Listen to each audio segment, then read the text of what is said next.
We have and I repeat, 3 days, or I'm sorry, 3 weeks until the fantasy football playoffs are here.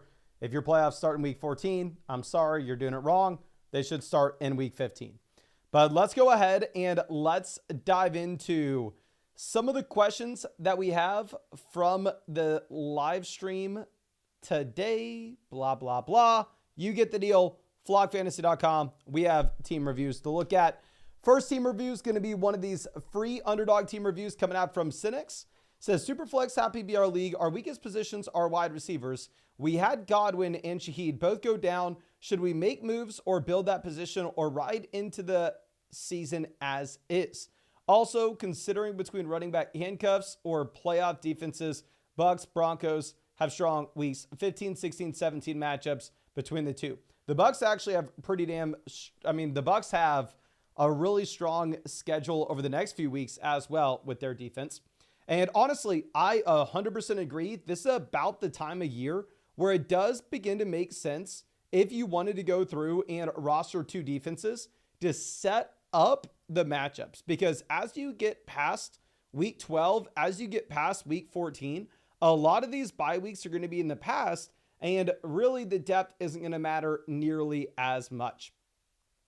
Now, honestly, looking at the league analyzer here, I'm sorry, it's not going to help you a ton just because it's pulling in one quarterback redraft rankings rather than Superflex. Obviously, here with this being a Superflex format, we are needing to go through and we are needing to dramatically increase the value that we have for the quarterback position, especially with this being a 12-team Superflex league, because with a 12-teamer in comparison to a 10-teamer, there shouldn't be the ability for every team in your league to have 3 starters just in case you were to get an injury to somebody else. Obviously, you would prefer to have that third guy.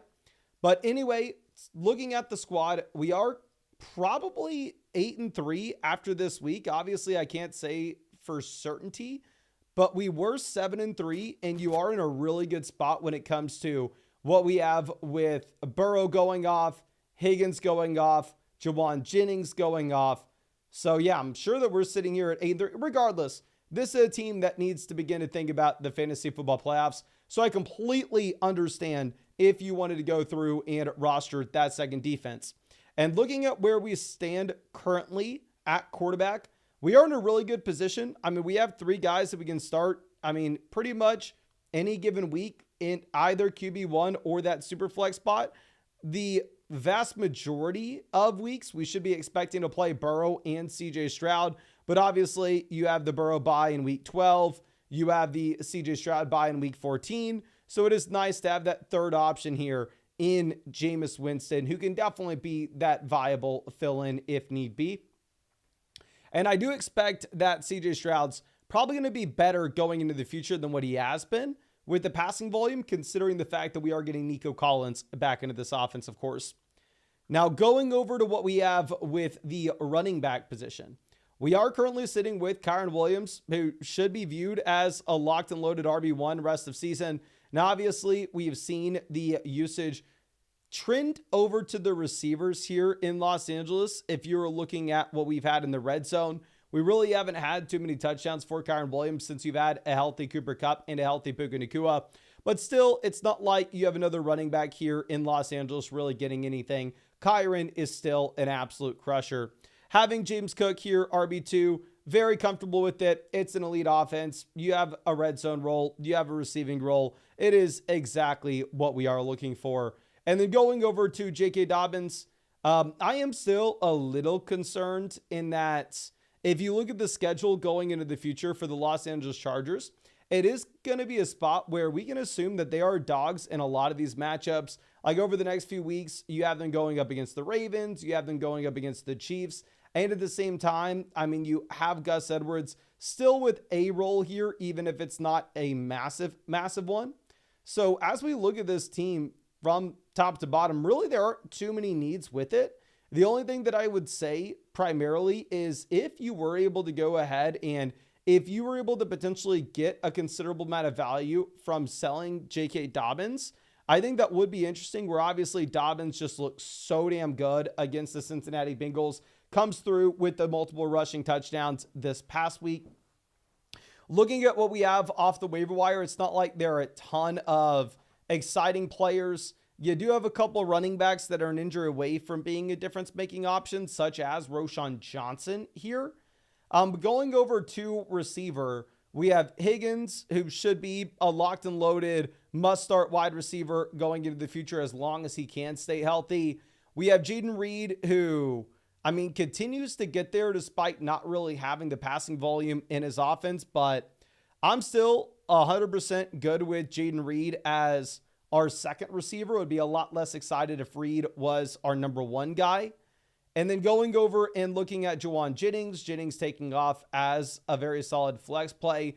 So wide receiver strong. The only thing that I would say is if you are looking at making a pivot here with this team before the trade deadline, if you're super confident in what we have with Kyron Williams and James Cook going into the future, I wouldn't fault you for potentially seeing if you could maybe move off of J.K. Dobbins, send him in a 2-for-1 deal with Jaden Reed to go get to an elite level wide receiver if you can find a team that potentially really needs that extra running back. Obviously, we can just go ahead and cut Pat Frymuth with Trey McBride now through his bye week. And then looking at what we would do with that open roster spot, especially if you consider the fact that you don't particularly have great options on the waiver wire, where really the best option that you could potentially be looking at would be Roschon Johnson. My preference would be for you to go ahead and probably pick up that second defense. Make sure that you have a top end matchup for your two defenses every single week through the rest of the season. Because again, you are in a situation where we are primarily thinking about the fantasy football playoffs with how strong this roster is, with the record, and how late we are into the season. But I think that's all I got for you. Again, thank you so much for taking advantage of that free Underdog team review. I hope I was able to help you out in some way here, but yeah, again, thank you so much for being a member of the flock. But let me pivot over and of course remind y'all, if y'all wanted a free team review, definitely go over to Underdog Fantasy. It's the number one way to get a team review if you wanted one in one of these live streams we're doing every single day. All you got to do is go over to Underdog Fantasy with the link in the live chat or the link in the description. Use promo code FLOCK and you are going to be getting a 50% deposit bonus up to $1,000. Plus, at the same time, you'll get a free team review in the live stream that we are doing every single day.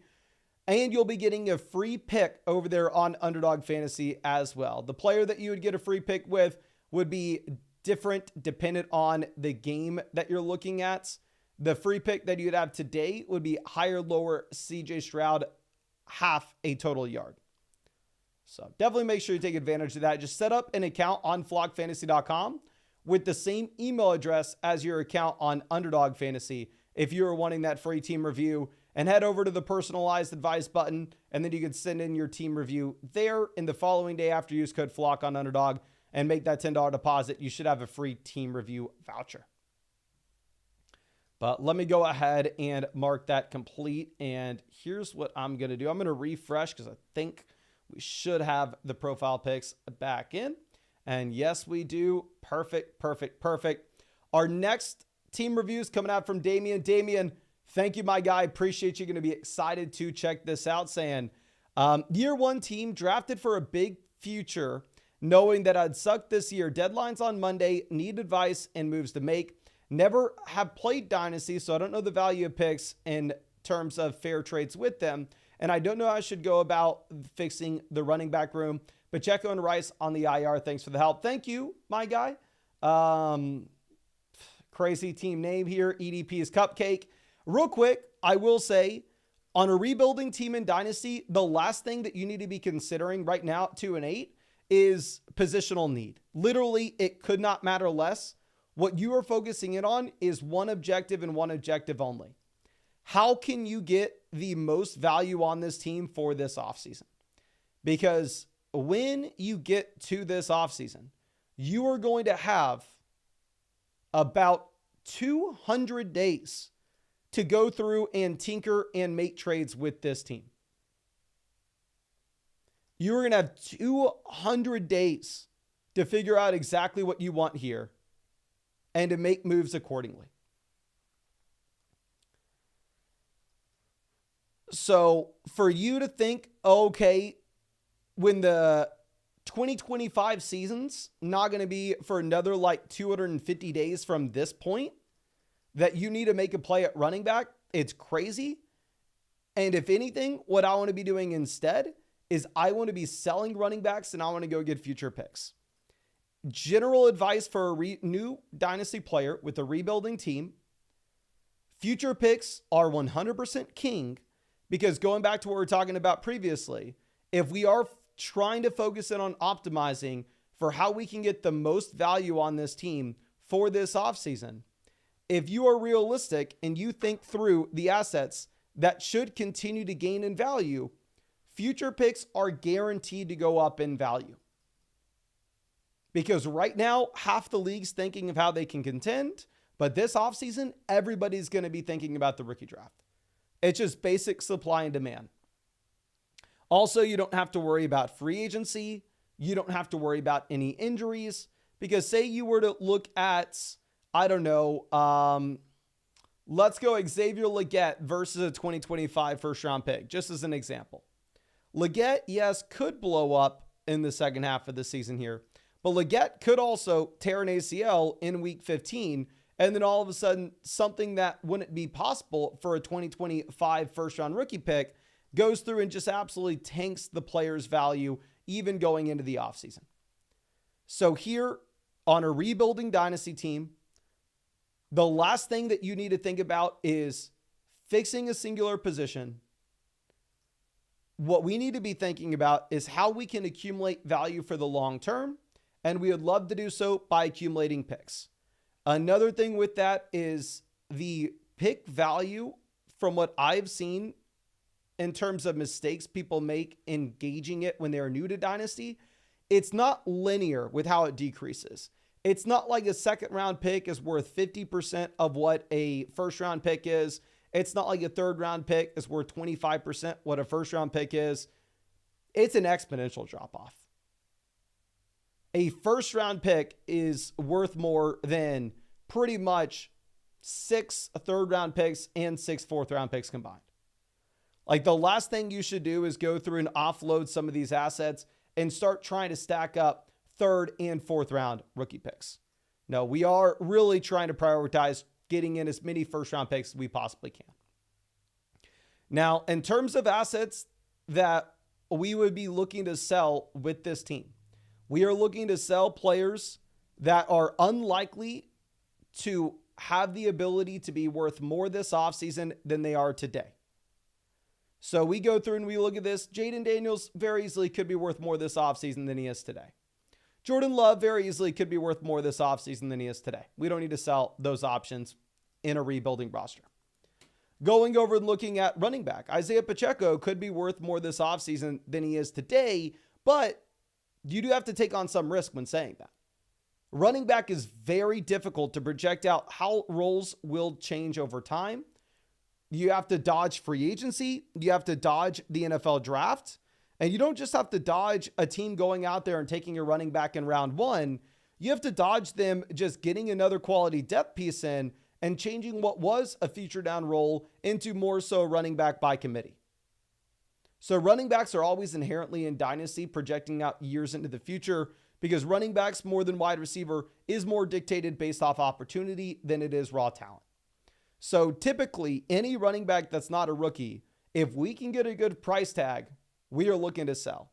Like, if you could turn around and on a rebuilding team, look to sell Isaiah Pacheco for a first and second round pick, or Chase Brown for a first and second round pick, you go ahead and you do so right away.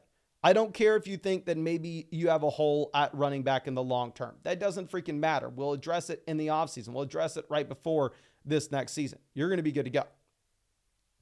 Now, going ahead and looking at what we have when it comes to wide receiver, Harrison could very easily be worth more this offseason than he is today. Garrett Wilson could be worth more this offseason than he is today. Brian Thomas could be worth more. Rashee Rice could be worth more. Legette could be worth more. Chris Godwin could be worth more. A really wide receiver. These are cornerstone pieces that you want to build around for the long term, not messing with anything here. And kind of the same thing at tight end. So the main thing that I would want to point out here is if you get the ability to go through and sell some of the running backs that are having volume right now at a premium, knowing that you don't particularly need to worry too much in terms of wide receiver projections for the long term, whereas running back is a little more shaky, that is what I'd be looking to do, is try to pivot off veteran running backs for rookie picks. But I really appreciate you and really hope I was able to help you out in some way. And again, thank you so much for taking advantage of that free team review offer. Now, going over to our next question coming out from Honeybee. This is a trade question where we're sending Puka and getting Kyler and Chase Brown. This is a team that at quarterback, we are rolling with Bo Nix and Tua. Running back, we have Swift, Pollard. Wide receiver, we have Chase and London. Yeah, I think you can 100% make this move if you want to. The crappy thing with it is you do get the extra game from Puka in comparison to Chase Brown. Chase Brown, you have to deal with the bye week in week 12. But I mean, Chase Brown right now looks like a low-end RB1. Puka looks like a mid to low-end wide receiver 1. And getting Kyler obviously is an upgrade of what we have at quarterback. Okay, so our next question coming out from Keegan Guy says, currently in third place. I guess it's a little too late because the trade deadline is past now. I constantly choose the wrong quarterback each week.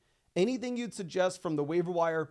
At this point, I don't think there's anything to do unless there's an injury. Appreciate my guy. No, thank you so much, my guy.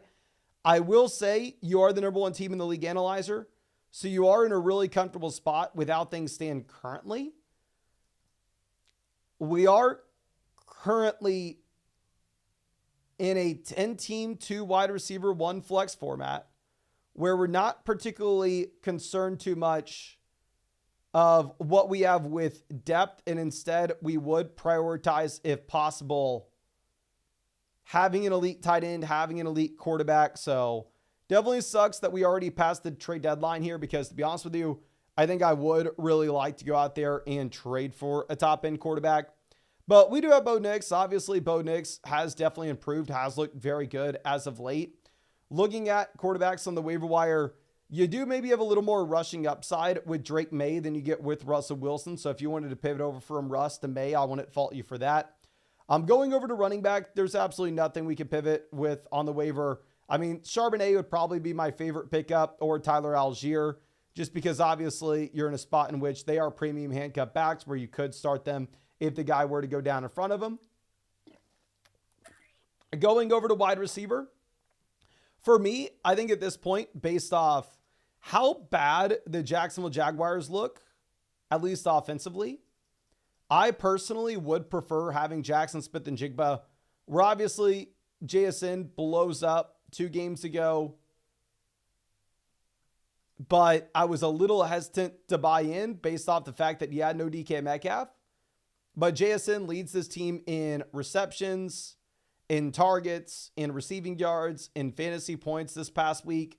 JSN looks like he's hitting with the full-on breakout. And keep in mind, JSN was a phenomenal prospect as well. So for me, I would pivot from Thomas to JSN just because I do think it's a much better offense.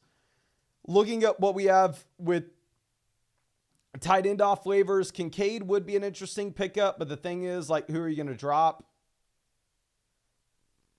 You know what I would actually probably do, to be honest with you, and I know this is maybe like the exact opposite thing you were thinking, because quarterback's definitely our weakest position here, is I think I would probably drop Russell Wilson and go, okay, I'm going to play Bo Nix most weeks. And if we decide that we don't like the Bo Nix matchup and we want to pivot over to a different option, then at that point, you could potentially go ahead and look to pick up a different quarterback off the waiver wire for that week, whether that's Drake May, Tua, AR, Matthew Stafford. There are a bunch of viable streaming QBs.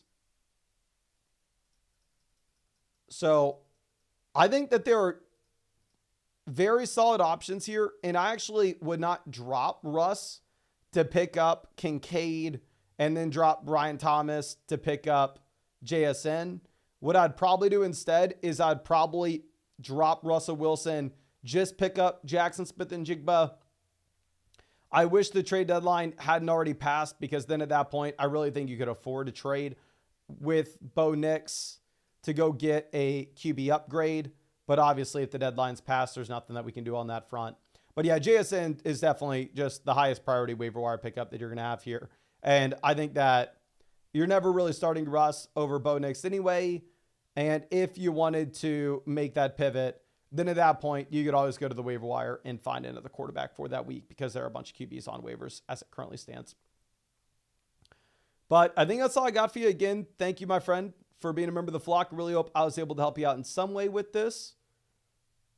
And yeah, wish you the best of luck. But you do have the number one team in the league analyzer, not even remotely close either. So I think you are set up for a ton of success. Now, next question coming out from E-Doggy Dog. Says, did Underdog deposit with same email, no voucher, question mark, help? So it does take until the next day for you to get that free team review voucher. Is what happens is when you sign up to Underdog Fantasy, use promo code FLOCK, make that $10 deposit. The following day, Underdog will send us a list of all the email addresses that use promo code FLOCK on Underdog Fantasy. Then we go ahead and we credit accounts that have the same email on flockfantasy.com with that free team review voucher. If you've waited 24 hours and you still don't have it, you can email me mason.dodd@flockfantasy.com, and I'll love to check out what's going on for you and try to help you out, my guy. But let's move this over to our next question coming out from Elijah Hampton. We're trading away Gibbs, Nico for Barkley and Puka. Nico to Puka downgrade, Gibbs to Barkley upgrade. It is honestly up to you. I think maybe it's a little bit tough to say before you see Nico tonight. But I'd probably just go with the two assets that you know exactly what you're getting. I'd probably go Barkley and Puka. But I could 100% easily see Nico Collins coming through and turning into wide receiver one rest of season. But also, with that being said, you do get the extra game. On the Barkley Puka side, you do have the Nico Collins week 14 bye. And it's not like Nico and Puka aren't elite options in their own right, of course.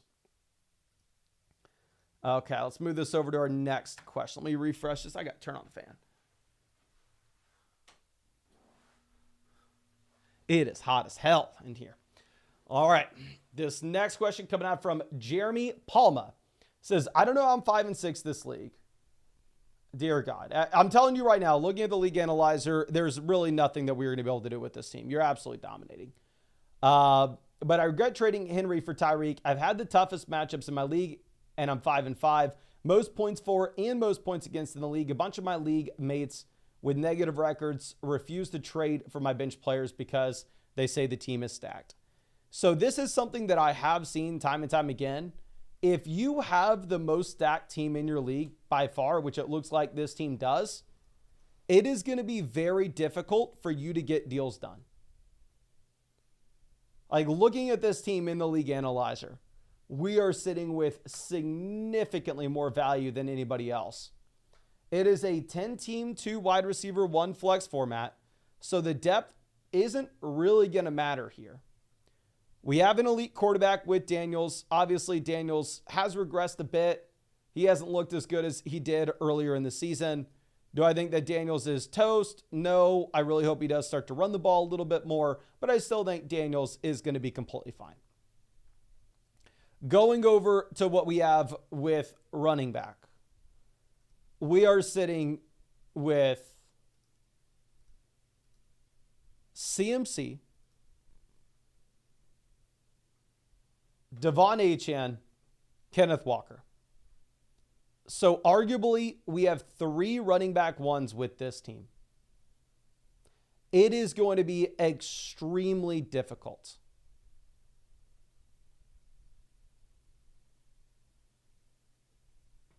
for you to make this team any better.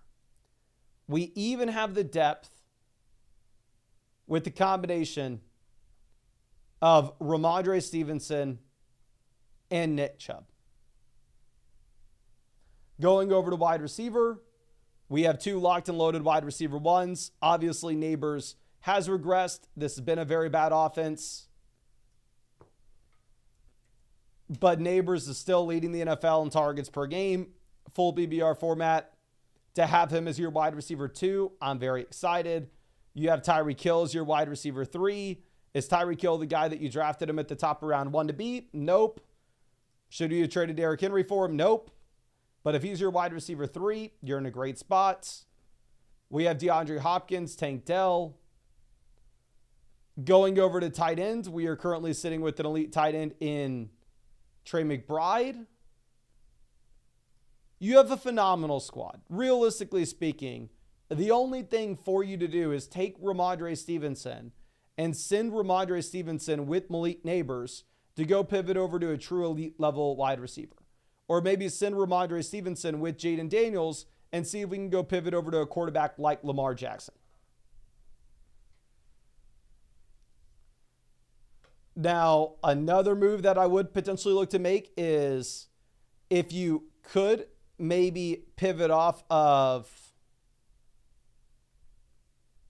I don't know, Dallas Goedert and just pick up Taysom Hill off the waiver wire, I would. But obviously, that's a small waiver wire pivot. I know a lot of people are obviously going to be panicking with the quarterback situation that you have with the Giants with Malik Neighbors. Still, the volume's there. The offense was garbage in the first place. I think the main play and the only real play that you could make with this team is potentially going ahead and seeing if we can sell Ramondre with Daniels or sell Ramondre with Neighbors to go get an upgrade. But again, you already said that your league mates are not willing to trade for you because your team's too loaded, which 100% is, and I would agree with. So it would be very difficult. It's much easier said than done to make that pivot. Much easier said than done. But yeah, great team. And it is frustrating if you have the most points against you, but obviously you just got to play better defense, my guy. Yours truly, if y'all been watching the Flock League, is on a generational run when it comes to defense. I played the number 1 team in the league this week who has been averaging 144 points a week, and we are holding them to less than 90. We're cooking. We're cooking. But Harpoon coming out with our next question here. Thank you, my guy, for taking advantage of that free team review. Says, first year in fantasy, 5-6, proud of the team I built. I've just had the worst matchups. Trying to trade Daniels and JT for Hurts and James Conner. I think that'd make a lot of sense with the week 14 bye. 5-6, we need a win right now. Hurts and Conner are already through their bye week, so you're going to get 2 extra games played. With Nigo being out as well against the number 1 team. Also trying to trade for a tight end, but nobody will let them go. Thanks, Mason, you're the GOAT. Good news is the waiver wire this week, really the only interesting options are at tight end. So you're in a phenomenal spot there. Looking at the squad, we are second in the league in terms of the league analyzer. Really, it is just the top 2 teams that stand out from the rest of the league. We don't have a great record, but looks like we have a great squad. This is a league where you can start up to 4 wide receivers weekly, so definitely the depth matters a little bit more here than it would otherwise. Looking at quarterback, definitely stand by Daniels still being a top 5 quarterback rest of season. Really hoping that we do have a little more rushing upside, of course, from Daniels. He hasn't ran the ball as much over the past 2 weeks, but has been a really small sample. I still think that Daniels is a top 5 quarterback rest of season. I don't have too much hesitation with that. Going over to running back, this is where the team's just freaking nuts, right? We have Barkley, so we have the best asset in fantasy.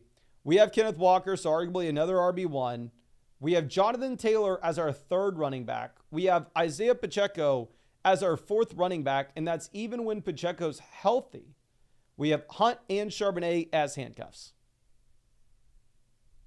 So this is a phenomenal spot if you are looking at our running back room. There is very little that we could do other than maybe, again, like you were saying, if you wanted to pivot from JT, another thing that you could look to do is actually try to sell Jonathan Taylor for an elite tight end. If you wanted to send Jonathan Taylor and go get a player like George Kittle, who's supposed to be back in practice on Wednesday and presumably good to go rest of season, or if you wanted to send Jonathan Taylor for Brock Bowers, not going to fault you at all for doing so because you are sitting with, a phenomenal running back room. Going over to what we have at wide receiver. We are currently sitting with Nico Collins. So we have a locked and loaded wide receiver 1 rest of season. While Tyreek Hill has been disappointing, if Tyreek Hill is your wide receiver 2, you should still be very excited here. Jackson Smith-Njigba, a breakout wide receiver 3. Hopkins, Amari, quality depth. Again, it's a league where you can start up to 4 wide receivers, so the depth does matter a little bit more. But, I mean, you just have so much depth here. You can 100% afford to go out there and trade for an elite level tight ends. I also completely understand that if you are sitting at 5 and 6, it does make sense to pivot off of some of these options that have yet to go through their bye week. Now, with that being said, you're not necessarily in a spot where you absolutely have to do that, because even while holding these guys on bye, it does appear that you should very easily be able to submit a starting lineup rest of season.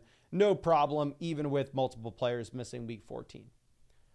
Going over and looking at potential waiver wire pickups, I mean, there aren't too many players that you could drop on this team, which is the main issue. Like, I think Xavier Worthy would probably be an interesting waiver wire pickup if he's completely free, but he's not free because you'd have to drop Amari Cooper for him. I mean, you could maybe drop Charbonnet for him if you really wanted. Going over to tight end, there are some interesting options. You could go pick up somebody like Zach Ertz, go pick up somebody like Hunter Henry. Let me make sure that we put... we need to update the tight end rest of season ranks for sure, to make sure we have Jonnu Smith in a range where Jonnu is a clear tight end that you want off the waiver wire. I'd probably rather have Jonnu here. I'd rather have Jonnu over Tucker Kraft, honestly, at this point. Like, worst case scenario, I think you pick up Jonnu Smith off the waiver wire. But again, based off how strong you are elsewhere with this team, obviously plan A would be seeing if we could trade the Chiefs running backs and go out and go get an upgrade at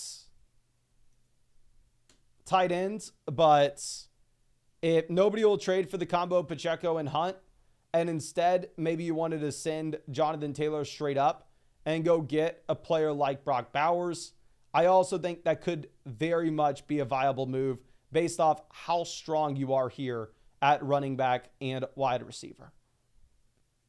And then also, worst case scenario, you go to the waiver wire, you drop Tucker Kraft, you pick up Jonnu Smith, where Jonnu is just straight up better than Jalen Waddle at this point. I mean, it's been incredible. Let's go ahead and refresh this. So we have a bunch of free team reviews that we still need to get through. Of course, we are going to get to these, promise you that, but let me make sure that we get to the non-team reviews first. That way we can guarantee that if anybody had any start sit questions or trade questions that need to be answered before tonight, we can get to those. And I do want to reiterate as well, if you wanted to send one of your teams in for a team review, you can do so for free if you take advantage of the offer that we have with Underdog Fantasy. If you go over to Underdog Fantasy with the link in the live chat, you are going to get a 50% deposit bonus up to $1,000. Plus, you're going to be getting a free team review in the live stream that we are doing every single day and a free pick as well. If you signed up before the game tonight, that free pick is going to be a free CJ Stroud pick, more than less than half a total yard for tonight's game. But if you wanted the free team review, just make sure you set up an account on flockfantasy.com with the same email address as your account on Underdog Fantasy. That way we're able to credit you with that free team review voucher. But let's move this back over. We'll get to this free team review and then we'll pivot over and answer some of the non-team review questions just real quick. This is Captain Cook says, what should I do, if anything, to prepare for the playoff run? Would you drop Hawkinson for Taysom Hill? I have not had the ability to ask people in the chat yet what they think with Taysom. Obviously, Taysom is so much of an outlier that it is very difficult to look at historical comps that you could possibly have for Taysom Hill. I updated my tight end rankings and I put Taysom at tight end 5 ahead of TJ Hawkinson. I could very easily be wrong with this. But ladies and gentlemen, could y'all please spam the chat? Would y'all rather have Taysom Hill or TJ Hawkinson? Taysom Hill or TJ Hawkinson? Please let me know who you would rather have rest of season. We got Taysom, Hawk, Taysom. Taysom, Hawk. It does look like the majority of people are on the TJ Hawkinson train here. TJ Hawkinson, obviously the more prototypical tight ends, the tight end that you can look at the large sample and know what you have, maybe the more consistent option. But again, I mean, we've seen now that Taysom has a ceiling that just simply no other tight end in fantasy football can come close to. Like Bowers can't replicate what you're going to possibly get with these spikes from Taysom. But anyway, this is Hi Daddy, Ho, Neighbory No. Maybe we said that correctly. I don't know. But this is the sixth team. Oh, Hi Diddly, Ho, Neighboring No. Looks like it's a Simpsons reference. Though I've never seen the Simpsons show. I've only seen the Simpsons movie. But anyway, let's go ahead and dive into this. It's a 10-team non-PPR format. F it, you go Taysom Hill. Yeah, non-PPR format. Taysom Hill's for sure a top 5 tight end. So yes, I would drop Hawkinson for Taysom in a non-PPR league. Looking at what we have here with this roster, non-PPR league, having Lamar Jackson is a straight up cheat code. If you are looking at Lamar, he is in his own tier at the quarterback position. Obviously, it's maybe a little tough or look a little foolish to say that after this week where he had to play the Pittsburgh Steelers. It's just a really tough matchup, right? Arguably the toughest matchup you're going to get from Lamar Jackson all season. Looking at what we have at running back, we're going to get Pacheco back in. Chuba Hubbard, Jonathan Brooks will kind of eat into each other here. I think Chuba should be the starting back, but if Brooks does have a receiving role, then at that point, I think that we should probably be a little bit concerned about Hubbard turning into a running back in a committee in a bad offense. And then we have Eckler, Hunt, and Jordan Mason. So running back is probably our biggest concern here with this team. And running back's going to be more important than wide receiver in a non-PPR format because not only will it make up a higher percentage of our starting lineup output, but at the same time, you're actually going to be looking at running backs as more viable options in the flex spot as well. Now, going over to what we have at wide receiver, we have Neighbors, Kupp, Lamb, Davante Adams, DeAndre Hopkins. It's a league where you can get up to 4 wide receivers weekly. And it's a league as well that you have some very exciting options on the waiver wire, such as Jordan Love, Josh Downs, Taysom Hill, Javonte Williams, Zach Charbonnet, Tyler Algier.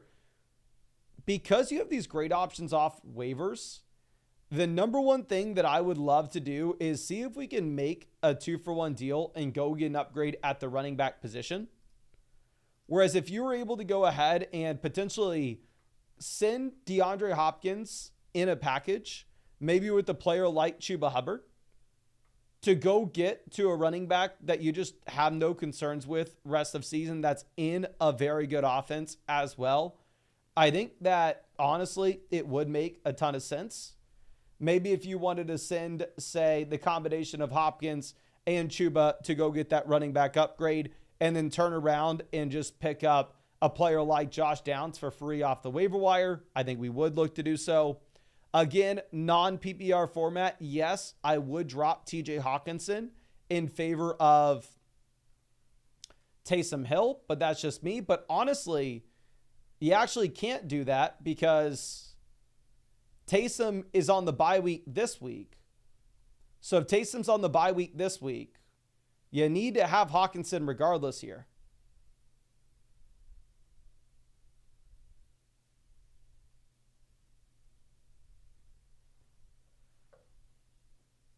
So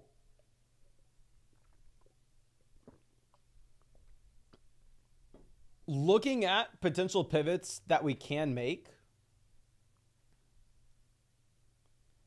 I think the main thing is trying to package together one of the depth receivers in a non-PPR format, such as DeAndre Hopkins, with Chuba Hubbard to go get the best running back that we possibly can. Turn around with the open roster spot that we're going to be able to pick up Taysom Hill. We can't drop TJ Hawkinson for Taysom Hill because Taysom's on bye this week. But we could consider playing Taysom after the bye week, depending on how things shake out with Hawkinson in week 11, especially in a non-PPR format where the only thing that you're chasing effectively is going to be touchdowns. And again, in a non-PPR format, you are highly incentivized to go out there and quote-unquote overpay and get rid of the players that are seeing volume with your team and instead go for the guys that are in top offenses where you think that you could have a considerable amount of usage inside the red zone. But I think that's all I got for you here, my friend. Thank you again for taking advantage of that free team review. I really do appreciate you and hope I was able to help you out in some way. Another small note that I would have is probably safe to cut Jordan Mason for Javonte Williams at this point, where Mason is just the premium handcuff. Javonte looks like he could be a potential viable starter on your squad. But again, thank you. Really do appreciate you and really hope I was able to help you out in some way with this. But let me go through and answer some of the non-team review questions real quick, and then we'll get back to the team reviews. Just want to make sure that we can get to everything that we need to before we run out of time here. Luke Cage says, need 15 from Fairbairn and the flex. Are we going to go Lamb or Mechie? For the love of God, my friend, start CeeDee Lamb over John Mechie.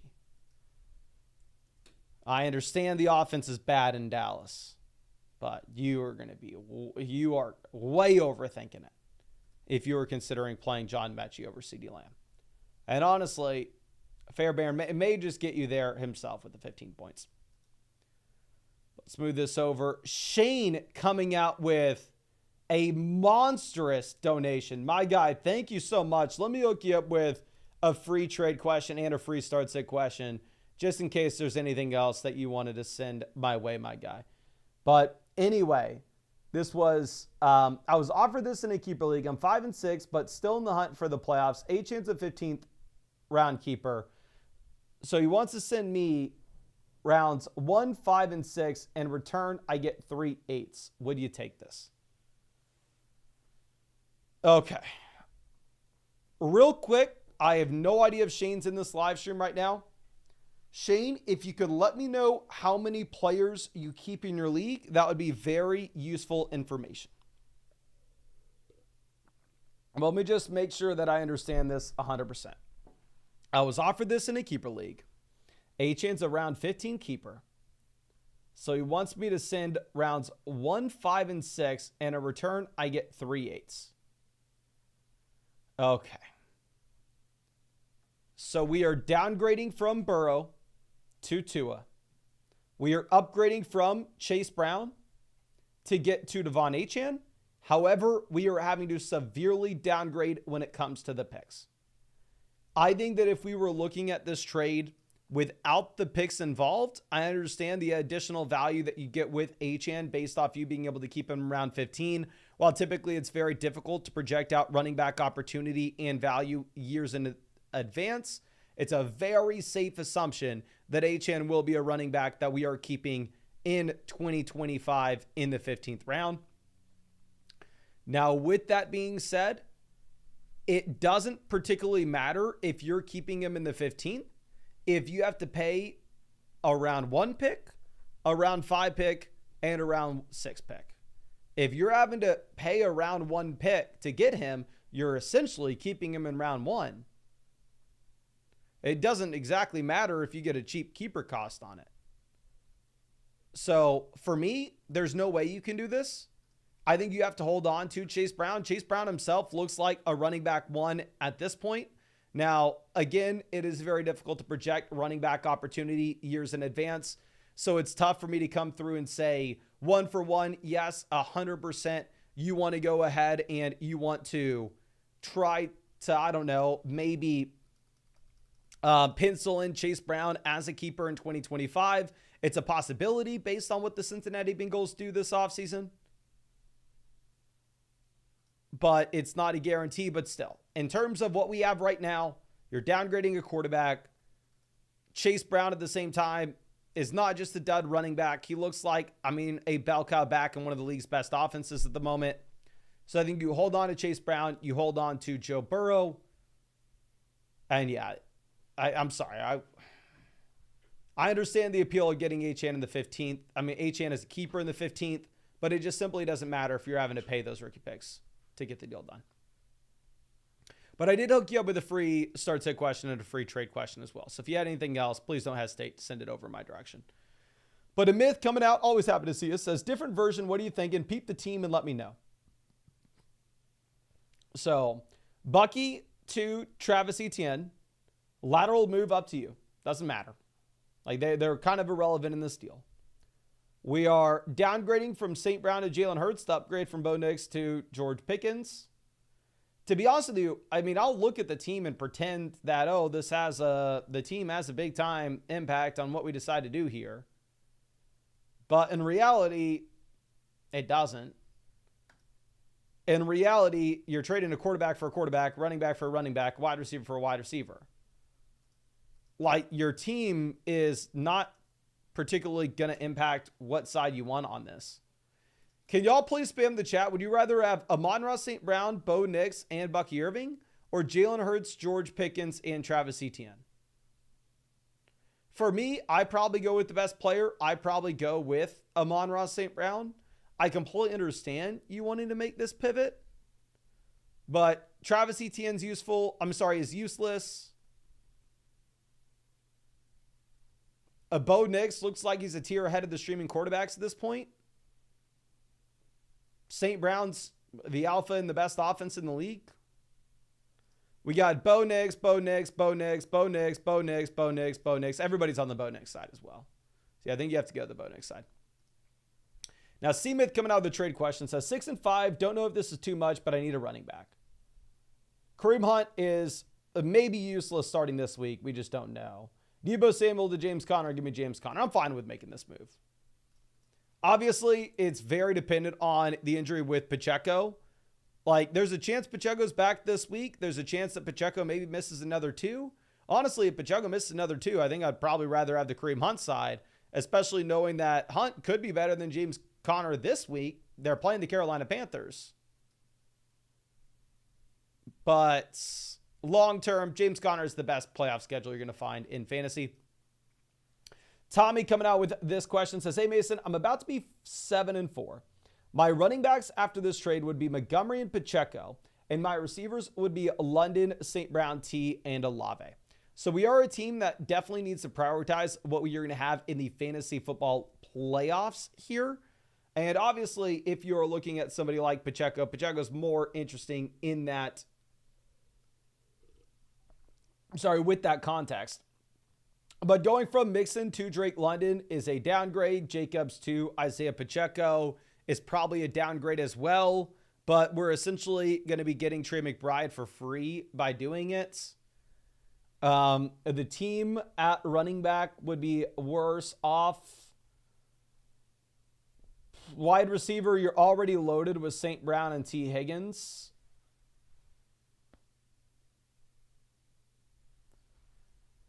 Is this team linked? It is. We don't really we're streaming tight ends essentially at this point. It's a league where you can start up to 4 wide receivers weekly.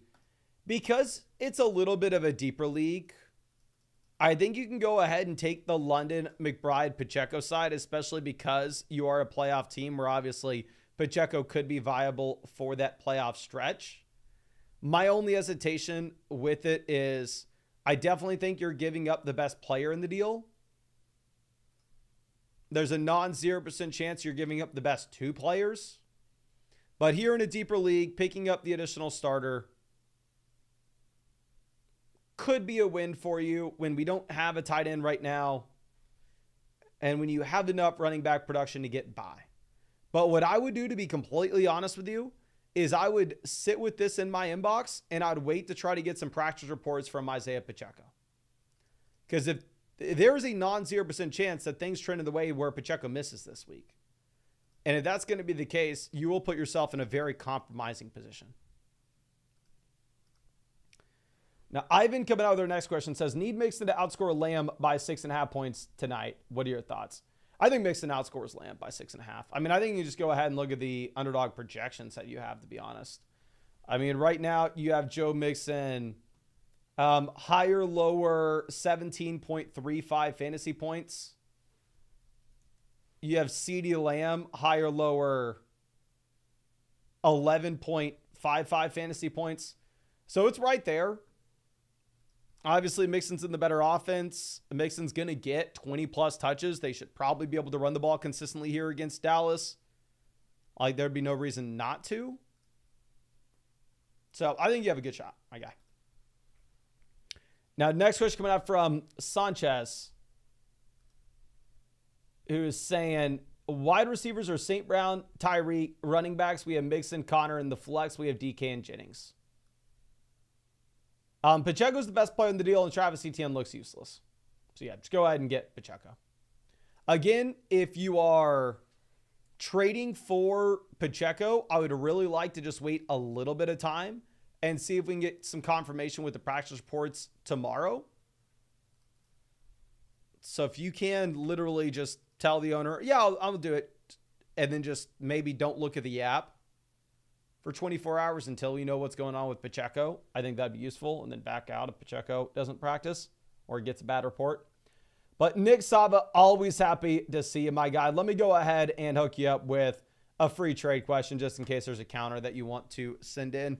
Be happy to look at it. So, say, Mason, my team review said I should upgrade tight end or quarterback, so what are you thinking? Going from Andrews, I definitely think it's a clear spot we can upgrade with Likely back in the offense. Jonathan Brooks, the Nick Chubb, neither running back is that exciting. Quentin Johnston is a very cheap price to pay. So 100%, I think that you can afford to go through, and I remember the team, we can afford to go out there and upgrade to get that elite level tight end. Really strong squad. I don't think Quentin Johnston's going to make too big of a difference regardless. It's a 10-team format, so I think you're in a good spot to just go ahead and get Trey McBride here, my guy. But let me go ahead and pull up the team reviews again. Let me just refresh, see if there's anything else that maybe we have. We have a trade question coming out from DLC. It says Sutton, ETN for Johnston, a third and another third. This is completely different than the question asked down here. Okay. Sutton versus Johnston. In Dynasty, give me Johnston. Redraft, obviously, give me Sutton. ETN versus a couple thirds. Probably give me ETN. Who knows? Maybe signs in a decent spot and pulls a Dobbins at most. I don't know if we can say that. Maybe he looks viable in a different environment. To be completely honest with you, I'm so removed from Dynasty at the moment. It's very difficult for me to answer. I would say if I was a rebuilding team, I'd want the Johnson side. If I was a contending team, I'd want the Sutton side. If I'm to be completely honest, I don't think it's a deal where you're winning massively one way or another. But obviously, a team that's looking to contend right now would be more likely to use Sutton than they would be Johnson. But a team that's rebuilding would see more value with Quentin Johnston next offseason than they would have with Courtland Sutton. So, seems like a fair deal and just kind of up to you with the scenario that you are in yourself. But I think that should be it. Again, I know we have a bunch of team reviews to get through here. Probably the majority of them are those free Underdog team reviews, which I will be excited to check out first thing with the live stream tomorrow. But since we get the game tonight, should definitely be able to give much better breakdowns in general. And yeah, they'll be the first things answered. So even if you're not able to make the live stream tomorrow, don't worry. We'll send you a custom link that takes you to the exact second that your question was answered in the live stream through the sites. And obviously, if you wanted to get any of those free team reviews for tomorrow, you can do so by going through and taking advantage of the offer that we have with Underdog Fantasy, where if you go over to Underdog Fantasy and use promo code FLOCK, you'll get that 50% deposit bonus up to $1,000. Plus, at the same time, you're going to be in the free team review in the live stream that we're doing every single day And you'll get the free CJ Stroud pick, more than less than half total yard for the game tonight. But thank you again. I really appreciate you. I'll be live streaming after the game tonight and recapping everything that happens. Hopefully we get a Nico Collins blowout.